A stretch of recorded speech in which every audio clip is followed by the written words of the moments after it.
There's a story circulating in well-connected royal circles right now, and it's the kind that doesn't go away once you hear it. According to sources with knowledge of the matter, King Charles has allegedly signed a private legal document, one that could dramatically alter the shape of Camilla's life once he is no longer on the throne. And before anyone dismisses this as palace gossip dressed up in designer clothes, let's be clear, what insiders are describing is something far more specific than a rumor. This is allegedly a formal legal instrument, reportedly reviewed by a team of legal advisors, and said to contain detailed provisions covering Camilla's future title, her financial arrangements, her security setup, and how her family will relate to the monarchy in the years ahead. Those are highly specific details, and it's precisely their specificity that makes this story impossible to simply scroll past. To really understand the weight of what's being alleged here, you have to look at where King Charles actually stands right now. He is 76 years old. He was publicly confirmed to have received a cancer diagnosis in February of 2024. Buckingham Palace never disclosed the exact type, but treatment began immediately and has continued ever since. What has been remarkable, and frankly moving, is that through all of it, Charles has shown up. State visits, public engagements, official audiences, he has attended them all. The palace has kept its public statements carefully vague, but sources who are said to be close to Charles's private world describe a man who has been privately confronting the reality that his timeline is no longer something abstract or distant. He knows. And apparently, he has been making choices that reflect that knowledge. There is already a very public, very verifiable trail showing Charles actively transferring institutional power to Prince William and Princess Catherine. In 2025, he granted them the authority to issue royal warrants, the official endorsements that allow brands to display the crown seal of approval. That is not a bureaucratic footnote. Historically, monarchs have treated that privilege with extraordinary care. Royal commentator Maureen Callahan told the Daily Mail that Charles had, in practical terms, all but handed over the crown and had expressed a preference to step back even from matters that touched on the monarchy's future. That assessment isn't one person's opinion, it reflects a pattern that has been building quietly but unmistakably for some time. The picture that emerges is of a king who is fully aware of his own chapter drawing to a close, who has been deliberately and systematically shifting authority toward his son, and who allegedly spent the better part of 2025 working in private with a select legal team on something very deliberate and very specific. Sources say the process was initiated by Charles himself, in the early months of 2025, with a clear outcome already in mind from the very beginning. And the document that allegedly emerged from that process, insiders say, has the power to fundamentally change what Camilla's future looks like, and here is the part of this story that keeps demanding attention. Camilla, according to those same sources, had absolutely no idea the document existed until someone else told her. Let that land for a moment. This is a man who endured decades of public fury, sustained tabloid condemnation, and the devastating weight of Diana's legacy, all in the pursuit of one woman. He waited longer than any heir in the entire recorded history of the British monarchy to wear the crown. And one of the most vivid public memories attached to his coronation was the cost Camilla had represented publicly across all those years. So the question you cannot avoid is this: why would a man who went through all of that allegedly formalize a legal document full of conditions about his wife's future without once sitting down to tell her? The answer, according to sources, is that Charles has made a quiet but decisive separation between what he feels for Camilla as a person and what he believes the institution he was born to serve actually requires of him. And those two things, when placed side by side, allegedly pointed in entirely different directions. The details of what the document allegedly contains are where this story moves from palace intrigue into something that genuinely deserves a longer conversation. Insiders describe three core areas: the title question, the financial arrangements, and the security and household provisions, plus one additional element that sources say struck Camilla far more deeply than anything else when she finally learned of it. On the question of title, when a British sovereign dies, the prevailing expectation is that a queen consort transitions to the designation of Queen Dowager. That title carries real institutional meaning. It represents the monarchy's formal acknowledgement and honoring of the consort's role across the reign. The alternative, Princess Dowager, is a meaningfully lesser designation. In a world where royal titles are never simply decorative, the gap between the two matters enormously. Sources suggest the alleged document addresses Camilla's post-reign title in terms that she would not have predicted based on what standard protocol typically extends to a queen consort after her husband's passing. Insiders are careful to note they cannot confirm the exact designation specified, but what they describe is a document that treats the title as a deliberate decision rather than an automatic institutional formality. Turning to finances, Camilla's likely inheritance from Charles is reasonably well understood from publicly available information. Clarence House alone is valued at approximately £72 million. Highgrove sits at roughly £39 million. There are established financial support structures. Sources say the alleged document does not challenge that basic financial outline, but it allegedly layers conditions on top of it. Specific conditions, tied to Camilla's behavior and choices after Charles is gone.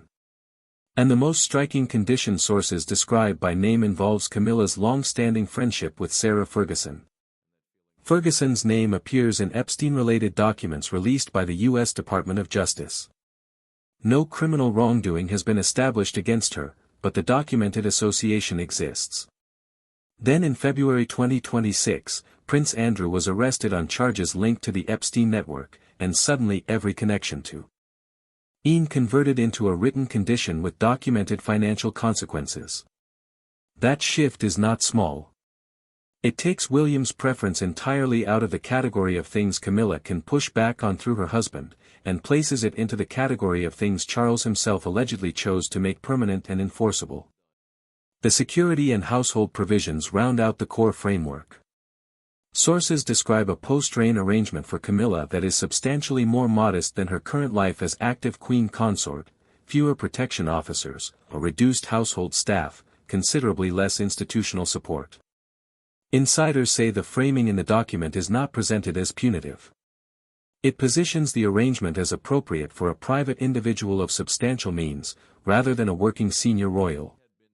But the lived reality, sources suggest, would feel meaningfully more constrained than what Camilla had understood her future to look like.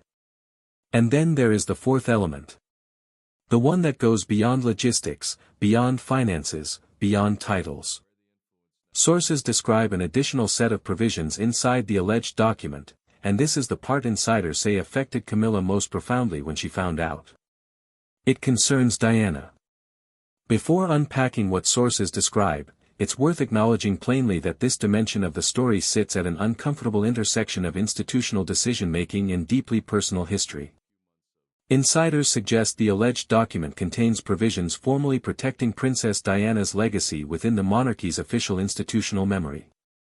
Specific arrangements around how Diana is positioned in the historical record of Charles's reign. How her significance is acknowledged independently, meaning independently of how history ultimately comes to view Camilla's place in that same story. Charles allegedly signed his name to that while Camilla is still his living queen consort. While she sits beside him at state occasions. While she holds the title he spent the better part of his adult life fighting to give her. Sources say that specific element is what hit Camilla on an entirely different level from every other provision in the document.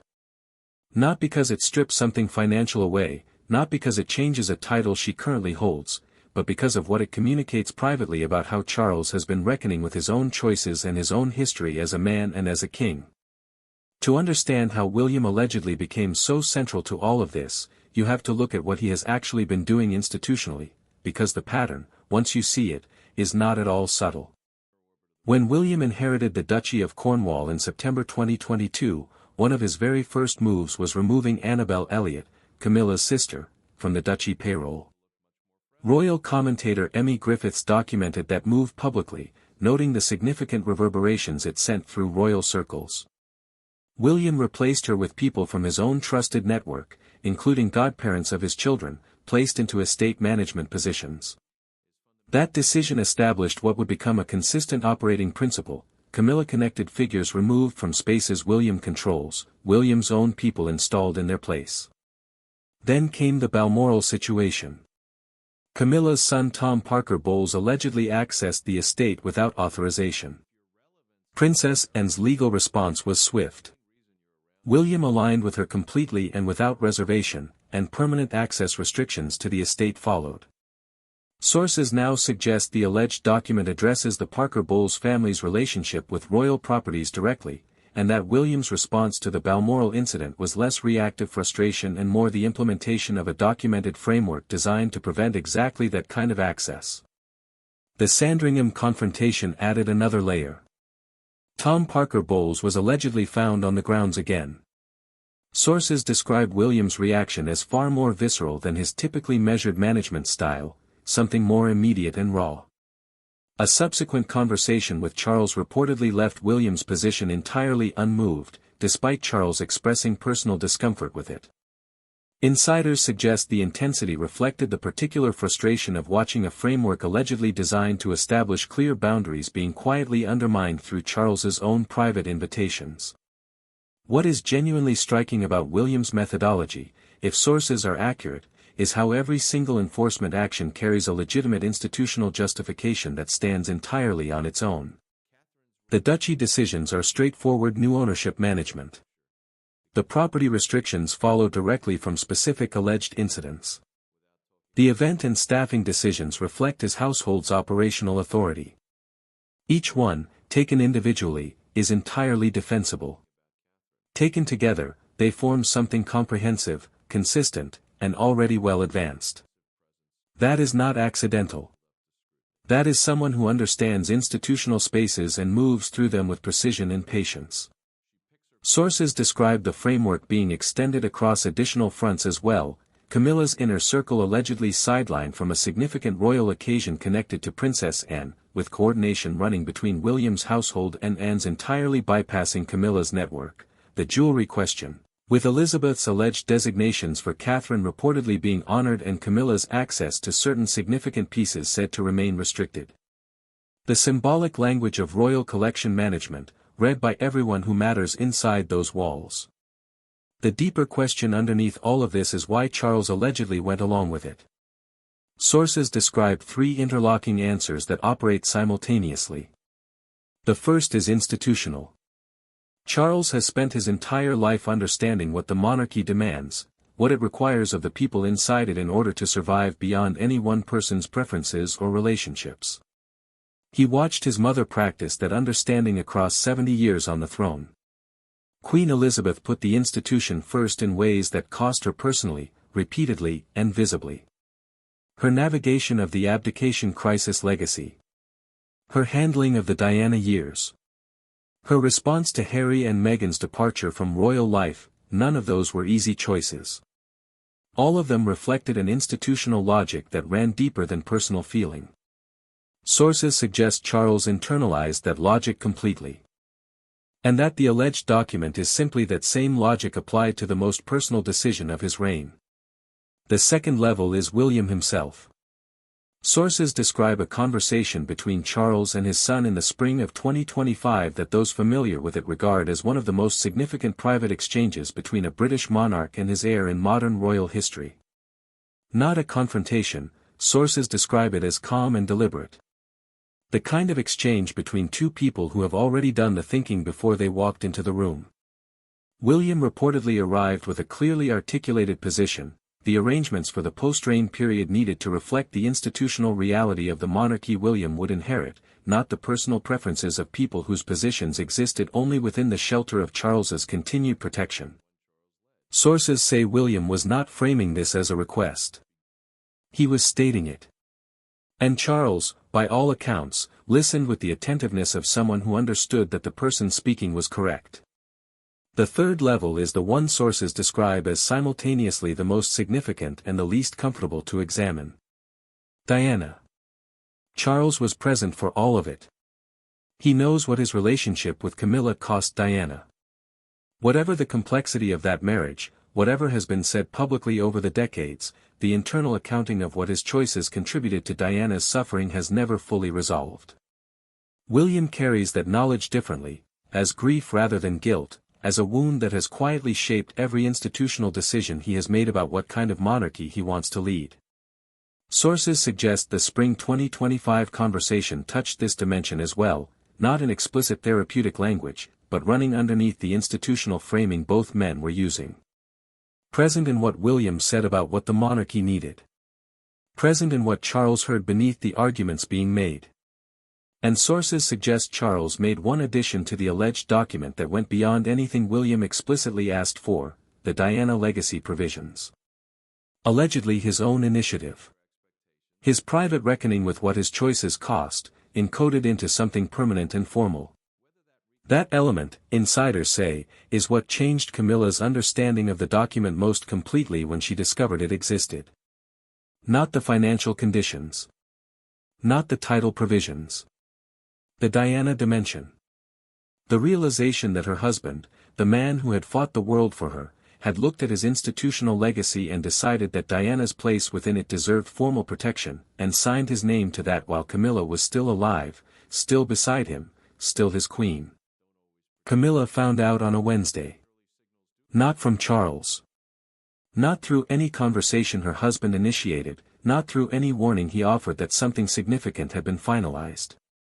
She found out through a legal advisor connected to her own household, someone whose professional access to certain palace legal processes brought them into contact with details of the alleged document through channels that were never designed to reach Camilla.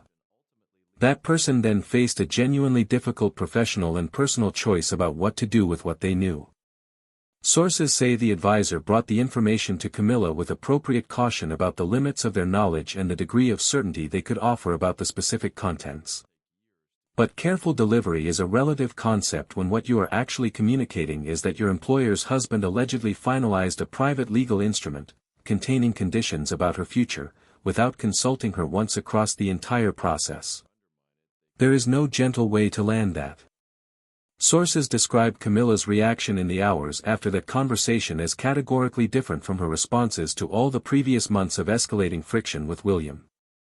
The reactions to the duchy decisions, the estate access restrictions, the specific enforcement actions, those had been sharp, reactive, the anger of someone responding to targeted provocations.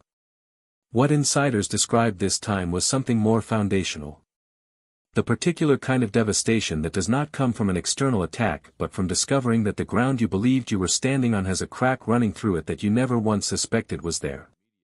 She did not go to Charles immediately. Sources say she spent time sitting with the information, processing it, working through its implications, deciding how to approach a conversation with her husband about decisions he had made across months of private consultations without once telling her. When she did confront him, Charles did not deny it. He acknowledged the legal work. He acknowledged the post-reign arrangements. He did not walk her through the specific terms in detail during that conversation, but he did not pretend the document did not exist or that the description she had received was wrong. And then he told her something that sources describe as simultaneously true and the hardest thing she had heard from him in years. He told her that everything he had allegedly signed had been signed out of love for her, and out of love for the institution they both serve. Camilla's response, according to sources, was immediate and unflinching. She told Charles that if the document represented his love for her, she would be very interested to see what his indifference might have looked like. The silence that followed, insiders say, lasted a considerable time. Neither of them reaching to break it. Both of them sitting inside what had just been said, and what it meant. That exchange keeps pulling focus because it tells you something honest and specific about where this marriage actually stands right now. This is a couple that has survived extraordinary things together, years of public hatred, a media culture that cast Camilla as a villain and kept casting her that way for a very long time, the weight of Diana's death and everything that followed it, Harry and Meghan's very public accusations, and Charles's cancer. They have navigated all of that alongside each other. What is sitting between them now is not the world's judgment or someone else's agenda. It is Charles's own decisions. His own choices, made privately, without telling her. That distinction, sources suggest, was not lost on either of them during that silence.